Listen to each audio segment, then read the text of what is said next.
Hey folks, hope you're doing well. Happy Thursday. Hope you're looking forward to your workshops. I'm really excited to talk to you about your multi-text performances and how those are going. I had a great time and found your spoken word performances to be very powerful and very provocative. So thank you so much for your hard work on those. Seriously, they were overall excellent spoken word performances, and I will be, as usual, providing you individualized feedback on them by Monday. But before that, I wanted to just use this video to go through some of the highlights that I think we should build on looking forward to our multi-text performances, and some of the things that maybe we could as a group or some individuals in the group could still stand to work on or think about slightly building on, or rather improving on, when we're moving on to the next performances. So that's just the nature of this little video today. It's not going to be very long because obviously your focus today is going to be meeting with me,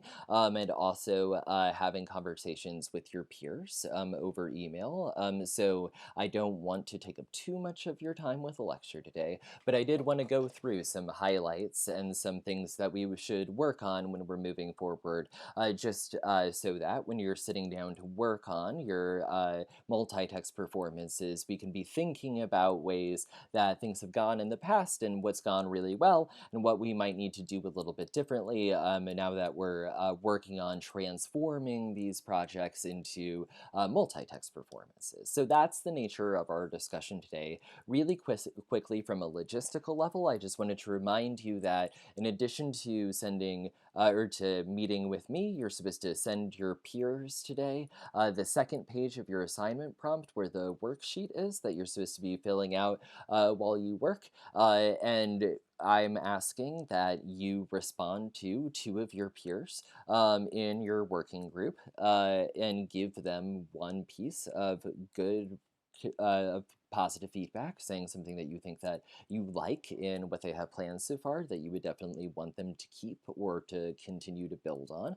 And then question or a criticism you might have about something they might want to reconsider or think about doing differently, or if they haven't thought about the part of their performance yet, and say they're still working on gestures, you could make a recommendation for something that they could include. But so they're a lot like, what I'm asking you to do is a lot like your peer evaluations that you do after performances. These can be, of course, a little bit briefer. The only thing that I'm going to ask is, like you did for your peer evaluations, please just correspond with your group, and you can write responses to everybody's if you want to, but you only have to write responses to two people. I just ask that you correspond so you make sure that everybody is getting the same amount of feedback. So in uneven groups, you might not just be able to switch. For instance, you might need to circulate in a like pass it down the circle kind of way. So in any case, just correspond with your group and decide how you want that to work. But all you need is one constructive or suggestion, and then one thing that you think is working well you want to see them build on. So, like I said, though, the main emphasis of this little lecture is just talk about some things that I thought worked really well and some things that we could maybe work on improving upon as we move forward into the multi-text performances. So the first two things that I want to talk about are very minor and more nuts and bolts kinds of things. But so I think that across these performances, we saw a few instances in which people, first of all, had not fully memorized their poems, which I didn't ask you to necessarily have them fully memorized, and I'm not going to ding you for memorization. But because you didn't have your poems memorized, sometimes you would have the poem station somewhere on your screen that meant you were looking kind of at a weird angle or in a weird direction when you were reading, and that made you break eye contact with the audience. And if you have a script in hand, it's going to do the same thing. So if you do need to cheat and look at a script, I would just encourage you to position it close to your camera, so that if you are looking at it, like you were looking at, for instance, uh, cue cards, right? You would be able to read without looking as if you are reading, or as if you were looking at a teleprompter. You read without looking like you're reading. That's something that we saw a little bit too much of this time around, is that there were people who were very clearly reading through a lot of their performances, and that would make you break eye contact, and that really detracts from the immediacy of the performance. So that's just something to build on a little bit. The second thing that I wanted to mention, just in terms of logistics, is that some people in the performance of their poetry were reading the titles of their poems and also the authors, or were transitioning by saying, "Here's my response." And I don't want to discourage you from reading the titles of your poems or the authors of your poems. Just make sure that you're presenting it in a way that doesn't interrupt the flow. And when you transition to your response, don't say, I would recommend that you don't say, "This is my response." Just pause, give us a minute to see that you are transitioning, and then go into your own performance. Again, this is not to say that you shouldn't read the titles of poems. It actually, in some cases, I think helped in these performances when some of you titled your own poems, and then you read the title and read the poem, and then read the title and then read the poem, and that way there was a very obvious transition. I think that it's not absolutely necessary in our case for you to give author names, because in a normal performance it would be, or like not a normal performance, but in a staged performance of any of these poems, it would be clear based on the playbill or the information that was circulated beforehand. I think that you can make those attributions if you want to. I just want you to focus on how to create a cohesive synthesis of your poem and your response. And so for your multi-text performances, this is going to be especially important because you're using one thing to score another, so you definitely don't want to be introducing every text as if it is an independent performance. The idea is for them to be a call and a response. So again, I think that at the beginning, if you wanted to, you could say, "This is Weather" by Claudia Rankine and my personal response. And that way you would be accrediting the author and then making it clear that it is a unified thing at the outset, so you wouldn't have to stress it awkwardly at some other point during your performance. But being more creative in your transitions, I think, is totally okay too, and we did see a lot of really good creative transition work, which I think is one of the definite highlights, and maybe the first highlight we can really hit on is that there were a lot of examples, I think, of really elegant transitions between poems and responses. So, for instance, in Eugene's performance, he uses a flash forward as a transition, and then in his response, he tells the story of the blue eyed neighbor in Word of the Day from a future tense perspective when that child has failed to materialize into the social activist that the original speaker in the poem wished he would become. So that kind of transition is interesting because it sets up the substance of the response. It makes it clear to us how we are to perceive that. In other cases, I think people did a really great job synthesizing poems. So Lizzie's performance is a really good example of this. And we don't need necessarily the technology that Lizzie used in her performance, which was really well executed, to get that sense of doubledness, where the response ties into and goes back and forth from the original poem. We also saw in another example Sam white out his poetry in order to produce his response in an active way. So his response was actually a part of his performance. These are all examples of really creative ways we can think about using transitions. And I think that we saw a lot of really great examples of those, and I want to commend you on that.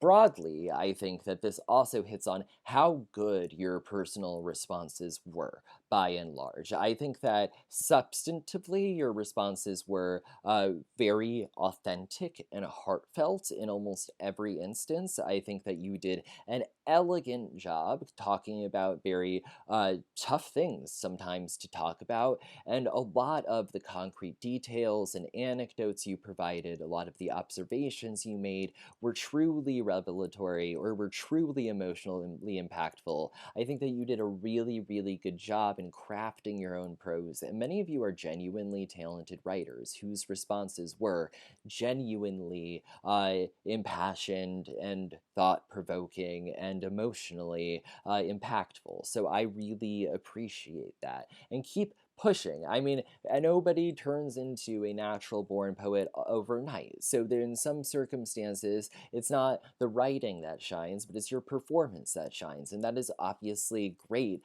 as you're learning and developing as a performer. But I do think that we saw a lot of really good, substantive, well-crafted responses. So I really want to commend you on that. One of the things that really stood out to me in many of these responses was the use of detail, and this is one of the things that I really want to stress here, because I think that it is both really important to thinking about the craft of writing poetry, but it is also really important to think about how we should talk about politics or talk about issues of social justice and think about our own relationship to discussing those things. So when we talk about things like injustice or racism or privilege or white privilege specifically or prejudice or police brutality. These are all things that are on one level abstract and we can describe them as concepts, and on the other hand they're things that people have personal experiences with all the time, and we can illustrate through events and concrete details of things that have happened in the world.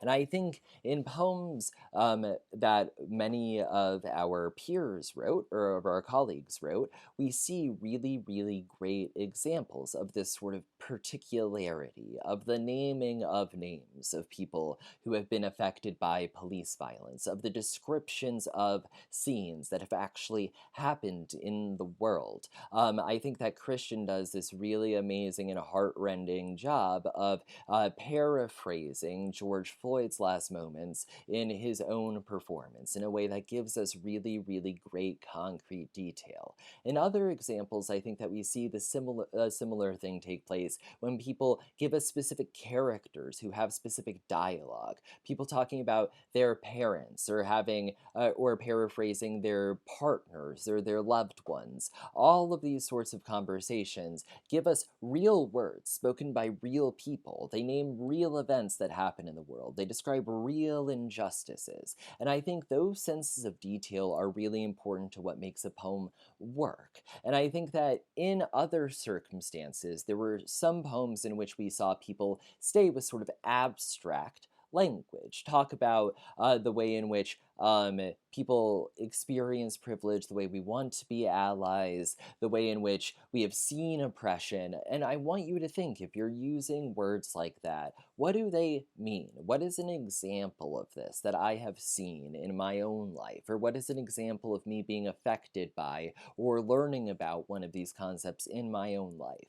And this isn't to say that poetry has to be 100% factual or 100% autobiographical, but I would encourage you to try to be concrete and as concrete as possible instead of speaking in abstractions or saying talking about how things need to change, and it's like most people agree with you. How do you want them to change? What drove you to want them to change? So all I'm asking you here is here is a little bit more specificity sometimes in the language we use, and I think some of you did a really amazing job of this, but this is a place where some of you could still stand to work on things where you're talking about concepts, but you're not giving us details or figurative language that help us better understand them. And the point of poetry, again, is not just to communicate ideas, but just to make things felt. So thinking about how can I make people feel this is a good way to think about approaching sort of punching up your language.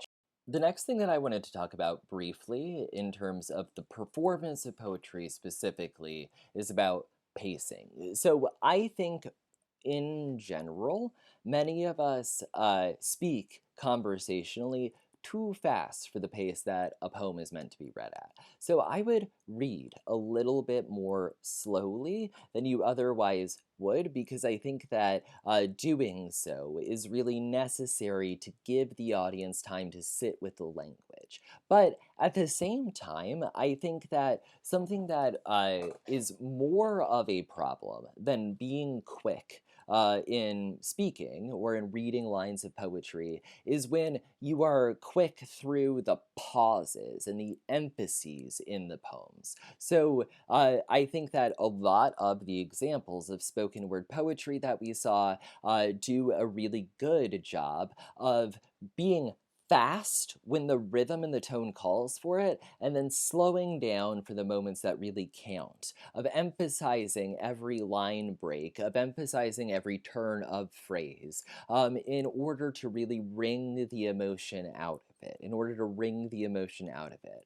So I would encourage you then to think about slowing your pace in a general way, especially if I make a note to you to do so in my personalized feedback. But also think about really intentionally pacing out the work. Think about moments that should be fast, moments that should be slow, lines where you really want to make sure you stop and emphasize. Because sometimes we just fly through things that could be more emotionally impactful if the audience had a little bit more time to think about it. So that's my main note that I saw more consistently as an issue with delivery in some of these performances is that just they were a little too fast, just a little too fast. So try to slow down, try to let your audience savor the language. It is poetry. So you want them to be hanging on your every word. And along the same lines, I think that it's important for us to think about tone variation and volume variation as also being something that maps onto what the poem is talking about. So it is a angry poem maybe overall, but it has moments of happiness, it has moments of uncertainty, it has moments of fright, and try to interpret those moments and give voice to those moments in your own performances. I think that we see in your performances and the spoken word performances that you did a lot of really good examples of people varying their tone and using their tone in really good ways, but we see others examples in which the tone is maybe a little bit the same all the way through, even though the emotional dimensions of the poem are changing. So I just want us to think about then trying to have our tones and have our volume, as well as having our pacing, trying to think about all three of those things very intentionally in terms of what are the moments in this performance that I really want to stress? What are the moments in which speed is going to accurately communicate the anxiety of the narrator? And what are other moments in which this needs to be slower, in which we need to be really hitting every word because every word has emotional impact? So that's something that I do want us to all be sort of working on, and I think that we can all stand to improve in varying and nuancing delivery at that level, making sure that to the extent that it's possible, every word, every line, its intention is clear. And I think that gestures are a really good way that we do this sometimes. The significant gestures are a really good way we do this. And so are the uses of non-vocal sounds and or non-verbal sounds. And I think that many of you did a really, really excellent job with that as well. Something that I would encourage you is if you are making these audio recordings, you really do need to try to incorporate or make clear the moments that would be sound or audio gesture or nonverbals if we were able to see them. Because in some circumstances, I think that your worksheets help with this, but in some circumstances, it doesn't clearly reflect to an audience that doesn't have a worksheet. Okay, so the last thing that I wanted to talk about then is endings, because I think that this is going to be especially important for multi-text performances when you're trying to bring more things together in a unified manner. So an ending in a poem or in a performance does not have to be conclusive in that it tells us all the answers, it tells us what to think, it tells us what to do. But the ending of a performance needs to be conclusive in that the threads that are supposed to be wrapped up are wrapped up, but in a more important way that it leaves the audience with the certainty, with the feeling of closure, with the feeling of closure. So poems sometimes do the ending in a number of different ways, and there are probably an infinite number of ways to end a poem, but I think that there are two ways that we commonly see an ending in poetry. Sometimes we see a return to the beginning. So whether this is you literally end on the same line or with the same language that you began with, or whether you return to a theme at the end, sometimes you get a sort of bookend closure in the poem where we have gone from A back to B. Or we've gone from A to B and then back to A. And by returning to A, having been to B, we've shed new light on A. So we've learned about A. So the poem takes us on sort of a journey through a concept, through an idea, through an event. In other poems, I think that we see an ending that is more of a turn, a change in perspective that happens at the very conclusion that helps us reevaluate everything that's come before it. So in the Laurie Anderson spoken word piece From the Air, the introduction of September 11th and the plains at the end is, I think, an example of this kind of poetic turn, where the whole time that she's talking about her dog and her relationship to the sky and the hawks attacking her dog, there is a particular thing that you're hearing about, that you are learning about, and then the ending totally changes what you thought the entire poem was about. In a more subtle way, I think in Christian's performance, for instance, we see a turn happen at the very end of the poem where it moves from can't have nothing, as in we don't have anything, to can't have nothing, as in we have to have something. And that sort of turn, I think, is something really beautiful in this particular poem, but in general is something that gives us a sense of closure because it says, here's a final frame through which to evaluate everything that's come before. And this doesn't mean that the frame provides all the answers or tells us that racism will be fixed if we just do this, for instance, or that you have all the answers. But it does tell us that the poem has come to a conclusion, and it tells us what it wants us to be thinking about or holding together in tension at the conclusion of the poem. So when you're thinking about endings then, especially for multi-text performances, I want you to be thinking about how can I bring aesthetic closure to my audience? How can I leave my audience with the feeling that this actually is done, that the conversation we had is over, that the thing I have presented was unified. And that's not always easy, but you want to end with a punch. You want to end with something, whether it's because it wraps everything up with a bow, or because it turns everything on its head, or because it perhaps leaves us wanting more, or gives us an abrupt ending. I think that Hanvu's performance does a really good job with this at the end, where he's talking about his learning about his privilege through this relationship, and he talks about how his own feelings on it, but then he interrupts himself and says, "My partner told me not to perceive it this way." And I think that those sorts of moments where it's a very intentional interruption